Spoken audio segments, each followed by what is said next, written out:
Creating eBay listings that sell.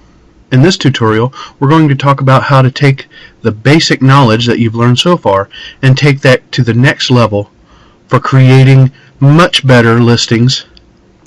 The things we're going to talk about are competition, product, title, pictures, description, policies, duration, and proofreading. Each one of these elements are very important. So let's begin with competition. It's very important to know what your competition is doing because you're competing against them. In the eyes of the customer, they have lots of choices, and you need to look just as good as everybody else on the page, if not better. The first thing to do is see which category our competitors are listing that same product in. You do have the option to list your product in more than one category. However, after the first category, there is a fee. So to check your competition, the first thing we want to do is search for the item you're selling. Let's go ahead and do a basic search here. And we're going to take a look at the particular keywords that the listings have used. Also notice the prices they are asking and also how they're selling it, whether or not they're selling it in auction or buy it now. Once you reviewed the current listings, let's take a look at the completed listings. Now from the search page, we're going to go down to the left side and under show only, click the completed listings. Now if you haven't logged in, it is going to ask you to log in here. Just log in and now you can see the completed listings. The reason that we use the completed listing is to show you results, the items that have actually been selling and how much they've been selling for. Everyone has an idea of what their product should be worth and they post for whatever price they want. However, it doesn't mean it's going to sell for that price. Now that you feel you have a good handle on your competition, the next step is to analyze your products. More specifically, its strengths and weaknesses, the brand and condition, and how are you competitive with other brands. It's good to go ahead and take a look at your competition to see how good your product compares to their items and what they've been selling for. Also, whether or not your product is the same quality or higher quality than your competition. And if the same brand, you want to find any competitive advantage for your product. The next point to talk about is your title. The purpose of your title is to get people to your listing. So the keywords are very important that you use in your title because they are what eBay uses in the searches when your customer looks for the products. So it doesn't have to make any sense, but we do want to give a title that contains all the keywords that we think a customer would be searching when looking for a product similar to ours. A good rule of thumb here is to think about what you would be typing if you were looking for an item like that. Also, in creating a title, it's a very good idea to take a look to see what the competition is doing with their titles. This does two things for you. It gives you an idea about what keywords you should put in your title, but it also helps you to recognize how you can be different from your competitors, which is important even if you're using the same words in your title as your competition. But it's still important to rearrange them so the title looks different, and there's this difference. That's what attracts your customers. On your title, it's not a good idea to use exclamation points, symbols, stars, or any punctuation in your title. It's distracting and it doesn't help. Not to mention, it can make you look like an amateur. You only have 55 characters for your title, so you want to use them wisely, and filling them up with random characters and symbols is not a good idea. Also because people don't search for that kind of stuff. No one's looking for symbols, and no one's using abbreviations either. The next page is all about pictures. Pictures can do the most selling for you if you do a good job here. You really want to make sure that you have good high quality pictures of your item. Do not include pictures that are blurry, over or underexposed, or have reflections or shadows. Now remember, you are the eyes for your customers, as they can't pick up the item and look at it for themselves. So you have to show them what they need to see, especially for selling used items. Make sure to show all the flaws. That is extremely important. If you have the capability to do so, it's good to do any cropping, resizing, and editing. That's just needed to make your pictures look really good. The best way to make a picture really stand out is to have very good lighting. A good practice for taking pictures is to buy a white poster board. Place the item from the post outside in direct sunlight, and take your pictures there in the direct sunlight, and that will probably be the best lighting that you'll find without having to go in and purchase expensive equipment. A general rule here is to show your customers everything they need to know about the product. You want the customer to make a final decision on the item without having to go anywhere else to find the product. The next section we want to talk about is the description. The description is where everything comes together.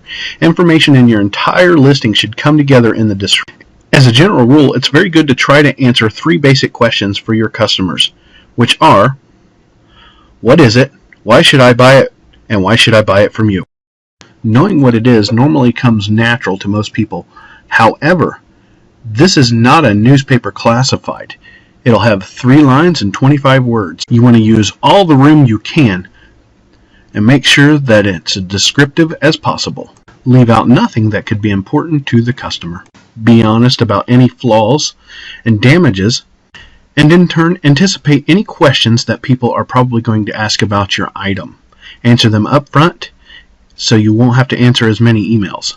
Up next is, why should I buy it?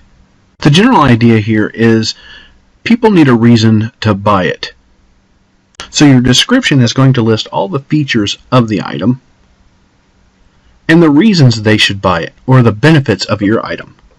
So remember this little saying, features tell, benefits sell.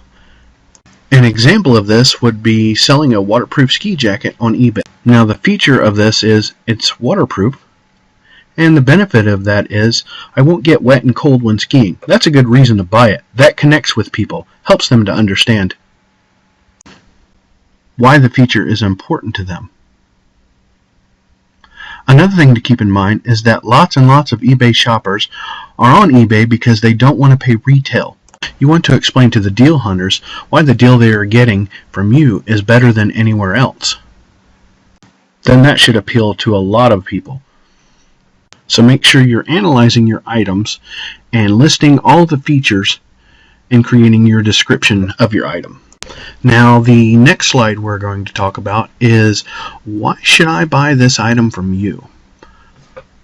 Now this is going to be a combination of your feedback scoring and policy. However, it's not a bad idea to just come out and tell people why they should buy from you. So near the bottom of your listing, have a paragraph that says something like, why buy from us? And explain. Say things like, we have 100% positive feedback. We ship USPS priority mail within 2 to 3 days. We have 1-day handling time. We accept PayPal. We accept credit cards. And don't neglect letting them know how important the customer is to us, because in the end, they're the ones buying your product, and they're going to be the ones making you the money. Basically, you just want the customer to feel very comfortable with purchasing from you, more so than shopping with anyone else. It shows them that you're serious about this transaction, and they're going to get the best treatment. And the next thing you want to take a look at is your policies.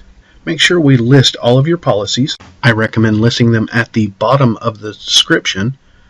And the policies should include all of your payment policies, your shipping policies, and your return policies. Your payment policies, you need to describe which payment method you're willing to accept. In this case, your best bet is going to be accept PayPal. Along with that, it's a good rule to set a guideline for when you require payment. That way people won't wait a week to pay you. I like to specify that payment is required within 24 hours of the ending of the listing. Next up is your shipping policy. Your shipping policy should include your handling time and also specify your carrier that you plan to use. And in my case, I recommend using USPS priority mail. It's not really expensive, and it gets there in 2 to 3 days. If you've decided that you're going to ship internationally, this is where you can also specify that you will be shipping internationally and which carrier you're going to use.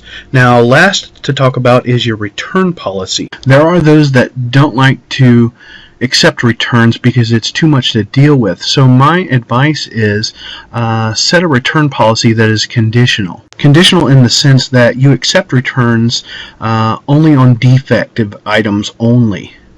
Because I don't want to accept returns on items that people just change their mind on. However, if the item is defective, I'm more than happy to accept a return on the item.